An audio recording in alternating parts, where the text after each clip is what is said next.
Hello दोस्तों, आप सभी का स्वागत है आपके अपने चैनल मैथ स्टडी में। हम लेकर आए क्लास 8 के सुगम गणित, जिसमें हम क्वेश्चन नंबर बात करेंगे दोस्तों। क्वेश्चन नंबर 8, क्वेश्चन नंबर 9, 8, 9 को देखने के लिए हमारे वीडियो को शुरू से लेकर तक बने रहें। तो चलिए हम स्टार्ट करते हैं क्वेश्चन नंबर 8 को। सवाल है आपका कि एक पुरानी मोटरसाइकिल 2800 रुपये में बेचने पर 30% हानि हुई। बताइए विक्रय मूल्य कितना बढ़ा दिया जाए कि एक में 5% लाभ हो जाए, दूसरा में हानि कितना केवल 5% रहे। तो 2800 रुपये में बेचने की बात किया गया तो विक्रय मूल्य, और ये हानि दिया हुआ है। ठीक है, तो चलिए इसको हम सॉल्व करते हैं। क्वेश्चन नंबर 8, तो आपका दिया हुआ विक्रय मूल्य 2800 रुपये लिख लेते हैं।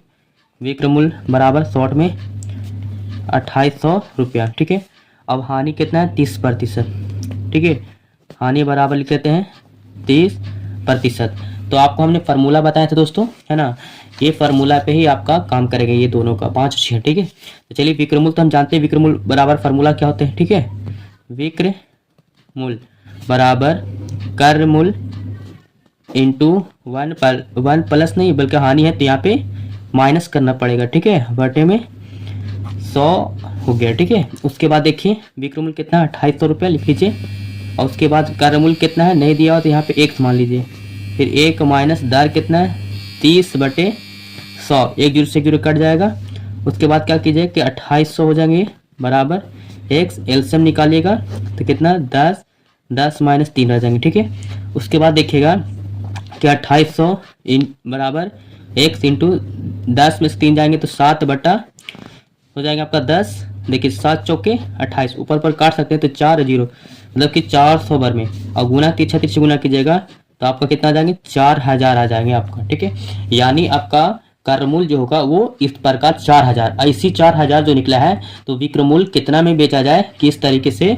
तो एक में कहा गया था कि 5% क्या हो लाभ हो जाए, और हानि के लिए बताया गया तो 5% रहे। ठीक है, तो चलिए इसको हम फिर विक्रय मूल्य बराबर ही लगाइएगा। ठीक है, विक्रय मूल्य बराबर तो क्रय मूल्य इंटू, और देखिए लाभ के लिए बताया गया था पहला में तो 1 प्लस दर बटे क्या कीजिए 100।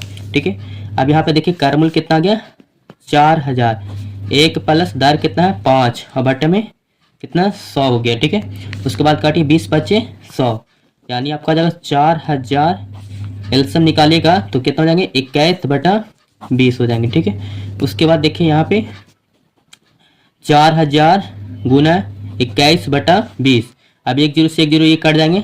अब इसको 2 से काटिएगा और 2 जीरो मतलब 200, और यहाँ पे 21 को 200 में गुना कीजिएगा तो कितना होंगे 21 गुना 42, और 2 जीरो इधर मतलब कि 4200 रुपया आपका क्या हो गया। जो 5% के लाभ से बेचा जाए तो विक्रय मूल्य आपका वैल्यू निकल जाएगा 4200 रुपया। और यही क्रय मूल्य के हिसाब से ही आपको हानि वाला भी निकालना है। यहाँ पर क्या कर लीजिए अगेन स्टेप कर लीजिए। ठीक है, देखिए दोस्तों अब यहाँ पे फिर विक्रय मूल्य बराबर करेंगे।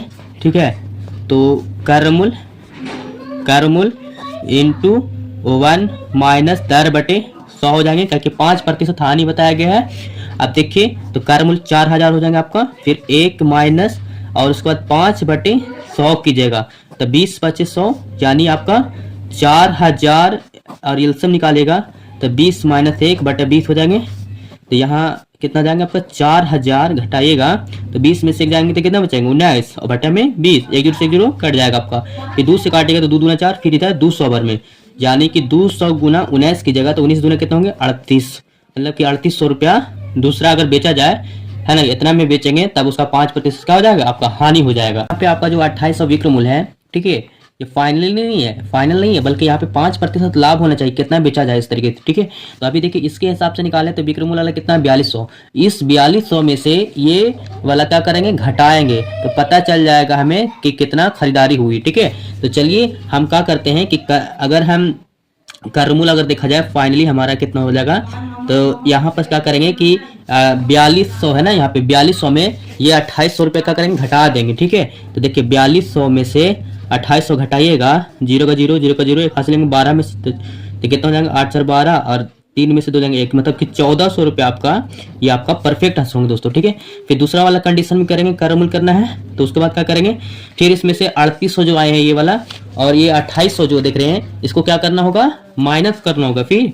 ठीक है, तो देखिए 3800 में से 2800 फिर माइनस कीजिएगा तो आपका कितना आ जाएंगे 0,0,0,0,1 1000। तो इस प्रकार आपका सटीक आंसर होंगे दोस्तों 1400 और 1000 आपका क्या होंगे करेक्ट आंसर हो जाएंगे। ठीक है, देखिए दोस्तों क्वेश्चन नंबर 9 है जो महेश ने एक टेलीविजन 8,000 रुपये में खरीद कर 8720 रुपये में बेच दिया। तो जाहिर सी बात है कि लाभ हुआ 8720 रुपये में और यह 8,000 है ना।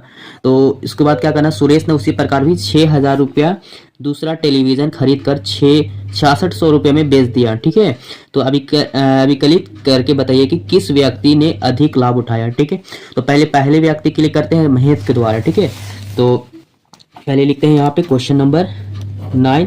तो पहला व्यक्ति कौन था, तो यहाँ पे महेश। तो महेश के द्वारा हम कर लेते हैं। तो जाहिर सी बात है पहले यहाँ पे देखिए कि विक्रय मूल्य कितना और कर मूल्य कितना है। ठीक है, 8,000 रुपये में खरीदा तो मतलब कर मूल्य कितना हो जाएंगे, शॉर्ट में लिख लेते हैं कि 8,000 रुपया और बेचा कितना 8720 रुपये में। तो विक्रय मूल्य कर लेते हैं है ना, तो 8720 रुपया। तो कितना लाभ हुआ इसको देखते हैं। तो लाभ बराबर कीजिएगा, तो 8720 में से अगर हम इसमें 8,000 घटा देते हैं तो कितना आएगा 720 रुपया हो गया। ठीक है, ये किसके द्वारा हुआ आपका महेश के द्वारा हुआ दोस्तों। ठीक है, उसी प्रकार से महेश के बाद यहाँ पे क्या है वो सुरेश एक है ना, तो दूसरा व्यक्ति है। तो अगेन करते हैं। ठीक है, तो दूसरे व्यक्ति सुरेश के द्वारा करते हैं। तो पहले कर मूल्य कितना था आपका, देखिए तो कहा गया था इसमें कि 6,000 रुपये में खरीदा टेलीविजन। ठीक है, तो 6,000 हो गया। उसके बाद विक्रय मूल्य कितना था इसका देख लेते हैं, तो 6600 रुपये में बेचा। ठीक है, तो क्या हुआ लाभ हुआ हानि, तो घटाते हैं। तो यहाँ पे लाभ हुआ है ना, तो कितना का लाभ हो रहा है, तो 6600 में से 6,000 घटा दीजिएगा तो आपका कितना देंगे 600। अब इसमें ये बताना है कि रमेश दूसरा, यहाँ पे सुरेश दूसरा व्यक्ति था और महेश पहला व्यक्ति, तो किसका लाभ ज्यादा लग रहा है आपको, तो देख रहे हैं 720 बड़ा है तो पहले व्यक्ति का। तो पहला व्यक्ति ने अधिक लाभ उठाया दूसरे व्यक्ति से। किससे, यहाँ पे लिख सकते हैं दूसरे व्यक्ति से। किससे ज्यादा उठाया, तो दूसरे व्यक्ति से। तो आपका आंसर क्या हो जाएंगे दूसरे व्यक्ति, ये आपका क्या हो जाएंगे दोस्तों करेक्ट आंसर हो जाएंगे। ठीक है, आई होप मैं उम्मीद करता हूँ कि इस तरीके से आपको कोई मतलब बेहतर तरीके से समझ में आ गया। फिर भी कोई डाउट लगता है तो प्लीज आप कमेंट सेक्शन में हमसे पूछ सकते हैं। तब तक के लिए फिर मिलते हैं, जय हिंद दोस्तों।